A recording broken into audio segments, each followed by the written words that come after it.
Welcome everyone, students of Papua New Guinea politics. I want to start by asking a question, a very important question rather.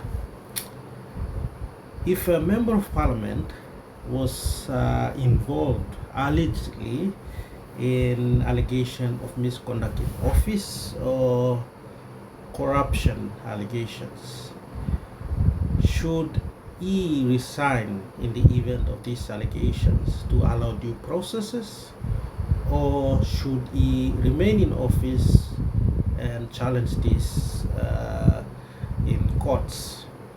This was raised up by an interview with Governor Alan Bett through a podcaster. The title of the podcast is Coffee with Lewa.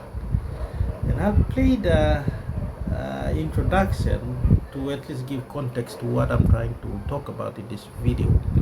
Westminster-style democracies like Australia, the UK, if a minister or MP were found by the courts to have credible evidence linking them to corruption, they would be expected to step down, if only to preserve public trust. Governor, what would happen here? And if that were you, what would you do? If it was me, I'd quit like same day.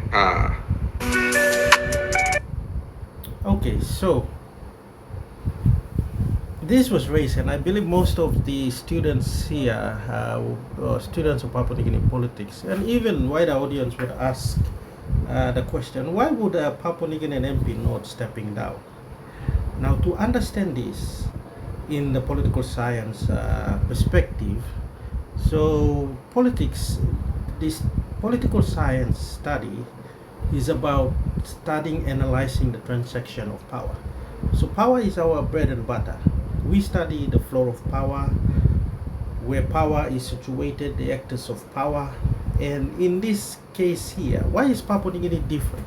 And why is it important for our students to understand the basis of where political power lies in Papua New Guinea, the state Papua New Guinea? It comes back to this idea of the Westminster system. Now, the Westminster system in Europe and in Australia, New Zealand, and even in the United States, the basis of political power had gone over time, okay, through conflicts, to struggle, and the conflicts and struggle made it in such a way that people were victorious at the end of the day. Let's say by 18th century, the representative model of democracy, the representative democracy came on to being the dominant ideology, and that spread across the world that Papua New Guinea is part of. But important here, I've discussed this in the lecture when talking about the basis of political power. Okay, and coming back to the question, why should Papua New Guinean MPs not respecting due process and stay in office rather than resigning to allow due process if they allegedly committed allegations of corruption?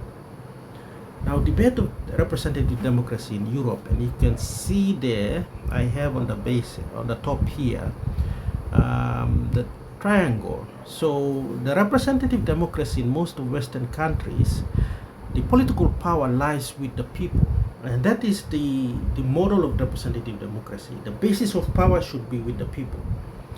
And I've constructed a triangle here during in one of my lecture slides here. You have at the bottom, you have the people. This is where the basis of political power lies. You have the parliament or the representatives, and then you have institutions. I put the Bill of Rights, but that's another discussion. But importantly here is that the rule of thumb is that in any representative democracy, as you go further up the triangle here, as I put the arrow up, the political power declines. So in an ideal representative democracy, the people holds political power, and that is why they ensure that accountability is followed through, transparency, because the political power lies with the people. not so much in third world or third wave democracies. Now, Papua New Guinea is a third wave democracy. We like to call ourselves democracy, but we do not embrace, and the English word is inculcate, the values of democracy. And why is that?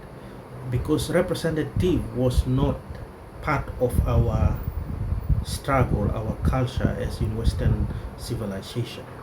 It was brought on us. Our road to statehood started in 1884, consolidated in 1949. Now, an important event occurred in 1949. For the first time in 1949, the territory of Papua and New Guinea came together. Now, if you look at the triangle, the two triangles there, one is upright and the other is upside down. Now, representative democracy is broken down into countries that evolved from the upright triangle, which is most of the developed Western democracy, and those that adopted it. So those that adopted it tends to follow the upside down triangle. And why is that? In Papua New Guinea, the idea of a state was introduced to us in 1949 by Papua New Guinea Act. Now that act created institutions. Now institution creates the idea of representative democracy. In Papua New Guinea, we practice representative democracy, but we do not embrace the values of representative democracy. We are what is called the procedural democracy. So in our country, the political power does not lie with the people. Why?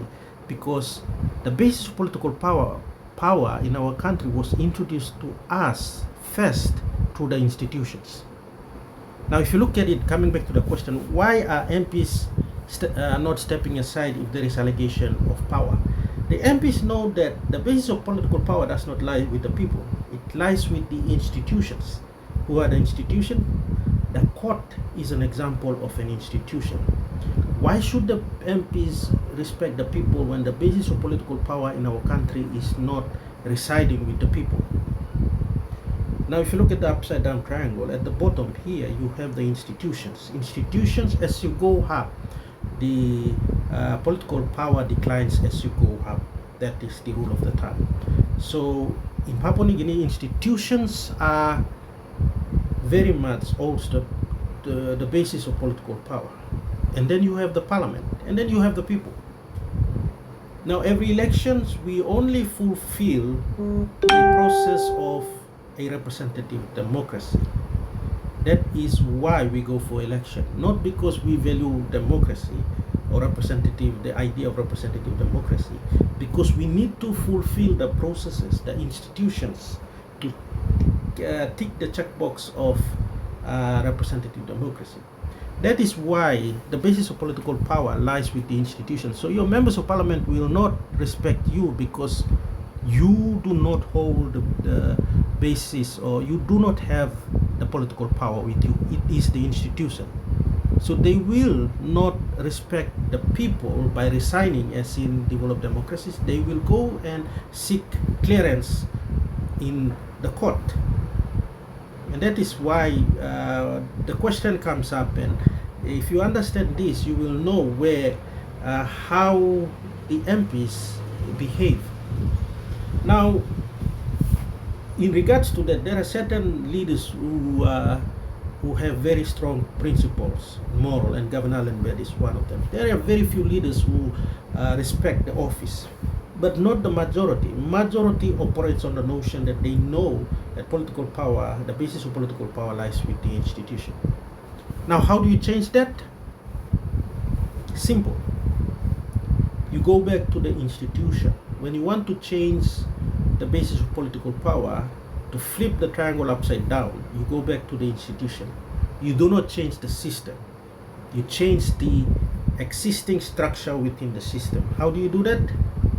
This is where good governance comes in, accountability.